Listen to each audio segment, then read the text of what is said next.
Assalamualaikum warahmatullahi wabarakatuh. Perkenalkan, nama saya Saleh Hartati yang ber-NPM 18352236.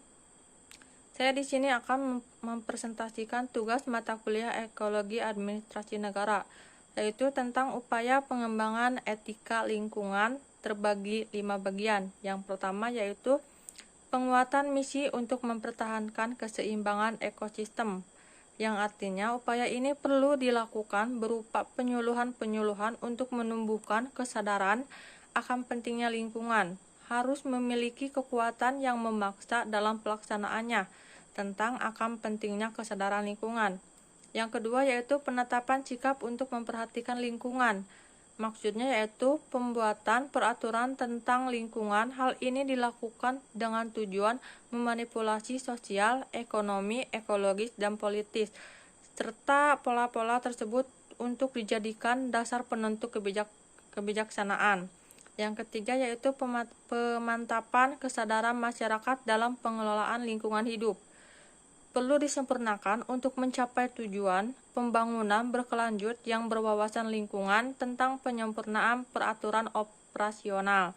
Yang keempat yaitu kebijakan berwawasan lingkungan. Menguasai tidak sebagai pihak luar dan di atas alam, tetapi sebagai bagian alam, sebagai partisipasi dalam ekosistem bumi. Manusia dapat menguasai dengan cara menghargai, mencintai, mendukung, dan mengembangkan. Yang kelima yaitu membangun etika lingkungan baru, yaitu dengan cara manusia harus menghormati alam, manusia harus menanam kesadaran akan tanggung jawab terhadap lingkungan lokal tersendiri agar lingkungan bersih, sehat, dan alamiah. Manusia harus merasa tanggung jawab terhadap kelestarian biosfer, membuat solidaritas generasi yang akan datang harus menjadi acuan dalam pengelolaan lingkungan. Etika lingkungan hidup baru memuat larangan keras untuk merusak, mengotori, meracuni, menyanyiakan lingkungan. Selanjutnya yaitu mewujudkan pembangunan yang berwawasan lingkungan. Yang pertama yaitu pendekatan filosofis. Manusia adalah subjek pembangunan. Dikatakan subjek karena ia merupakan pelaksanaan pembangunan. Manusia adalah objek pembangunan. Dikatakan objek karena sasaran hasil pembangunan pada hakikatnya untuk kepentingan manusia, yang artinya manusia harus melakukan pengelolaan lingkungan yang bijaksana, rasional, cerdas, dan bertanggung jawab. Dalam pengelolaan sumber daya lingkungan, manusia perlu berdasar pada prinsip ekoefisiensi, artinya tidak merusak ekosistem. Pemanfaatan SDA tidak dimaksudkan untuk menguras habis kekayaan alam, tetapi bertujuan pada terwujudnya tata pengelolaan keberadaan sumber daya alam untuk mendukung kesejahteraan manusia. Selanjutnya yaitu metode pembangunan yang berwawasan lingkungan. Yang pertama yaitu membangun kesadaran, yaitu membantu individu dan kelompok sosial memperoleh kesadaran tentang kepekaan terhadap lingkungan dan berbagai masalah yang berkaitan.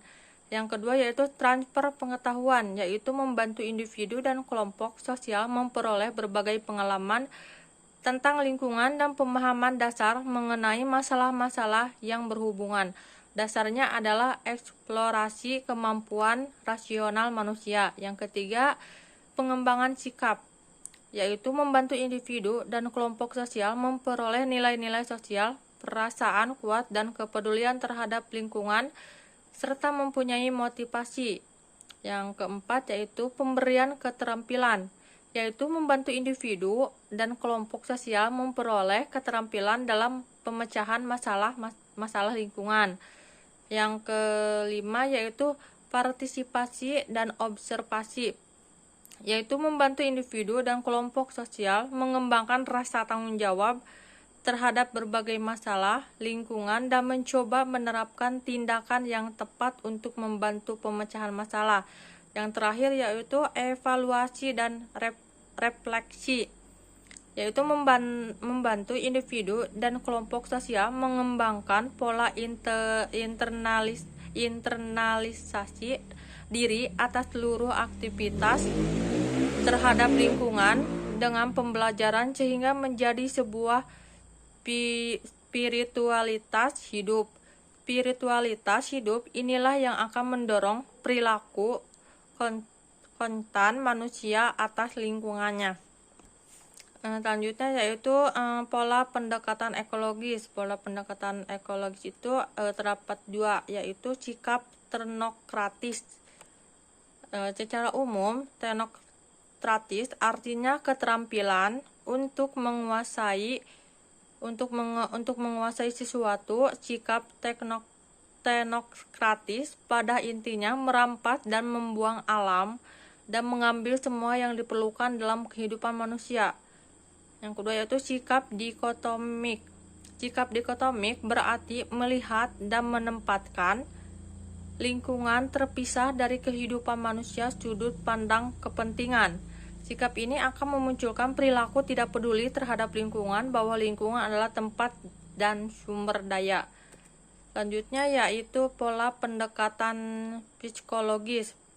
Pada hakikatnya, pembangunan berkelanjut merupakan aktivitas pemanfaatan seluruh sumber daya untuk meningkatkan kualitas hidup dan kesejahteraan manusia. Pelaksanaan pembangunan pada dasarnya juga merupakan upaya pemeliharaan keseimbangan antara lingkungan alami atau sumber daya alam hayati dan non-hayati, dan lingkungan binaan sumber daya manusia dan buatan, sehingga sifat interaksi ataupun interdependensi atau saling bergantungan antar keduanya tetap dalam keserasian yang seimbang.